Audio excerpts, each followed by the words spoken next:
Halo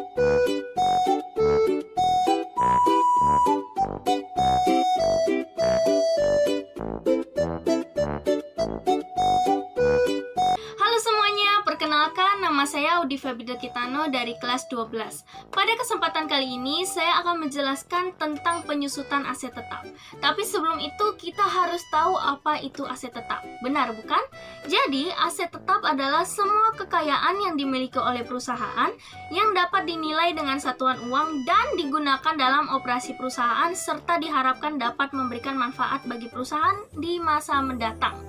Kemudian juga ada pengertian aset tetap menurut seorang ahli yang bernama Mulyadi. Menurutnya, aset tetap adalah kekayaan perusahaan yang memiliki wujud, mempunyai manfaat ekonomis lebih dari 1 tahun, dan diperoleh perusahaan untuk melaksanakan kegiatan perusahaan, bukan untuk dijual kembali. Lalu, aset tetap memiliki 2 jenis, yaitu aset tetap berwujud dan juga aset tetap tidak berwujud. Aset tetap yang berwujud adalah aset tetap yang memiliki bentuk fisik dan dapat dipergunakan dalam operasi perusahaan. Contohnya seperti tanah, bangunan, mesin, peralatan, dan juga kendaraan.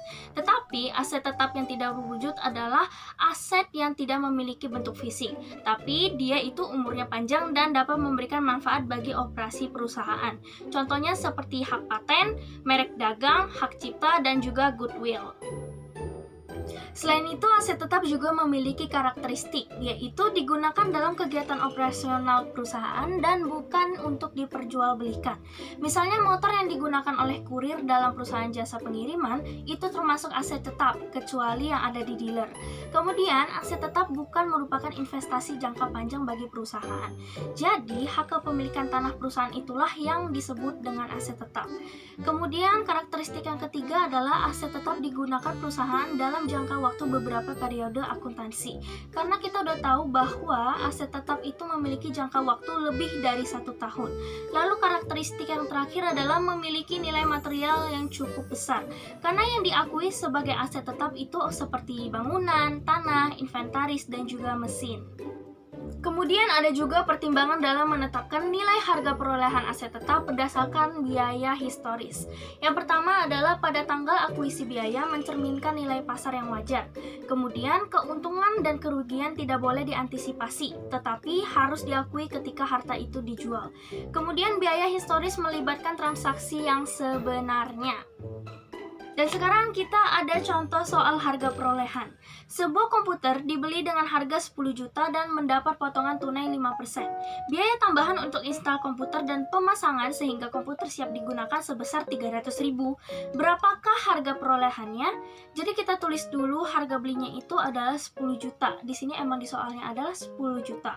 Kemudian kita kurangkan dengan potongan tunainya yaitu 500.000. Karena ini didapat dari 5% dikali dengan 10 juta. Kemudian hasilnya kita tambahkan dengan biaya install yang membuat kita mendapatkan harga perolehan 9.800.000. Nah, kita masuk ke tahap yang kita tunggu-tunggu yaitu penyusutan aset tetap. Kira-kira apa sih pengertian dari penyusutan atau depresiasi ini? Jadi, penyusutan adalah penentuan harga perolehan aset tetap kepada periode-periode akuntansi pada masa penggunaannya. Dan penyusutan ini bisa terjadi dikarenakan ada berkurangnya nilai kegunaan dari aset tetap tersebut. Kemudian kita lihat lagi faktor yang harus kita perhatikan dalam perhitungan penyusutan. Yang pertama ada nilai residu atau nilai sisa, dan yang kedua adalah umur aset. Nilai residu sendiri merupakan taksiran nilai apabila aset itu kita jual. Kemudian umur aset adalah jangka waktu pemakaian aset yang diharapkan oleh perusahaan. Lanjut aja kita ke metode perhitungan penyusutan aset tetap. Yang pertama adalah metode aktivitas, dan inilah rumusnya. Tarif penyusutan sama dengan harga perolehan dikurang nilai residu, kemudian dibagi dengan taksiran jumlah produk yang dihasilkan selama masa penggunaan aset tetap. Dan cara mencari biaya penyusutan produk adalah jumlah satuan produk yang dihasilkan dikali dengan tarif penyusutan per satuan. Nah, di sini ada contoh soal metode aktivitas. Diketahui pada tanggal 1 Januari 2020, PT ABC membeli 1 buah mesin produksi dengan biaya perolehan senilai 20 juta rupiah dan estimasi nilai residu senilai 5 juta rupiah yang diharapkan mempunyai perkiraan masa guna selama 10.000 jam operasi. Mesin produksi tersebut sudah beroperasi selama 2000 jam dalam kurun waktu 1 tahun. Maka berapakah penyusutan yang terjadi pada tahun 2019? Nah, kita tinggal masukin aja ke rumus, jangan panik. Nah, kita cari dulu biaya perolehannya berapa dan juga nilai residunya. Di sini biaya perolehannya ada 20 juta dan juga nilai residunya 5 juta. Tinggal kita kurangkan aja 20 juta dikurang 5 juta. Lalu kita bagi dengan total perkiraan masa guna dari mesin tersebut, yaitu 10.000 jam. Kita bagi saja dengan 10.000 dan kita kalikan dengan sudah berapa lama mesin tersebut sudah beroperasi, yaitu 2000 jam. Dan ketemulah hasilnya, yaitu 3 juta untuk tahun 2019. Metode yang kedua adalah metode garis lurus. Di sini ada rumusnya, yaitu tarif penyusutan sama dengan harga perolehan dikurang dengan nilai residu dan dibagi dengan nilai ekonomis.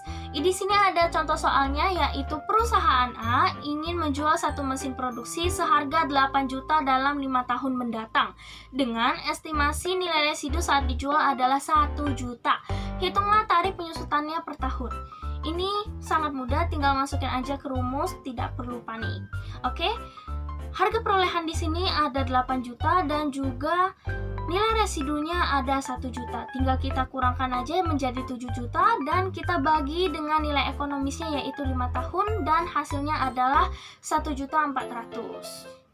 Kemudian metode yang terakhir adalah metode jumlah angka tahun.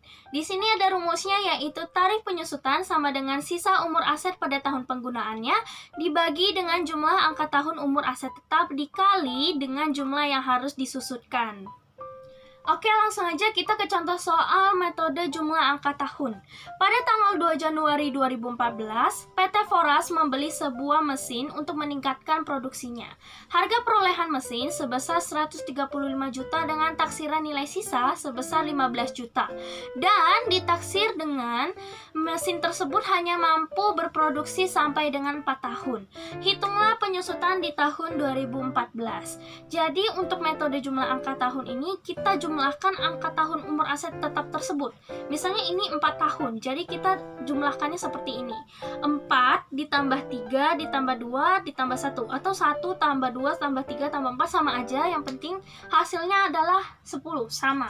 Kemudian kita cari juga adalah jumlah yang harus disusutkan, yaitu harga perolehan dikurang dengan nilai residu, yaitu 135 juta dikurang dengan 15 juta, jadinya 120 juta. Nah, nggak sampai situ aja, kita bikin aja tabel biar lebih gampang, yaitu perhitungan penyusutan sama jumlah penyusutan.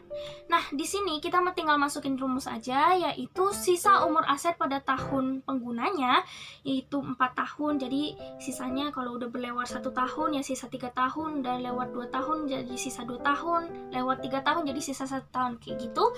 Dan dibagi dengan jumlah angka tahun umur aset tetap, yaitu yang tadi, 4 ditambah 3 ditambah 2 ditambah 1, jadinya 10. Terus kita kalikan dengan jumlah yang harus kita susutkan, yaitu 120 juta. Tinggal kita hitung aja dan kita taruh di jumlah penyusutannya. Dan di pertanyaannya adalah hitunglah penyusutan di tahun 2014. Karena di sini masih di tahun yang sama, berarti kita pakai yang di barisan pertama aja. Berarti jumlah penyusutannya adalah 48 juta. Mudah bukan? Sekian video penjelasan saya tentang penyusutan aset tetap. Saya berharap video ini bisa berguna bagian kalian semua dan bisa mengerti tentang penyusutan aset tetap. Terima kasih dan juga sampai jumpa. Bye-bye.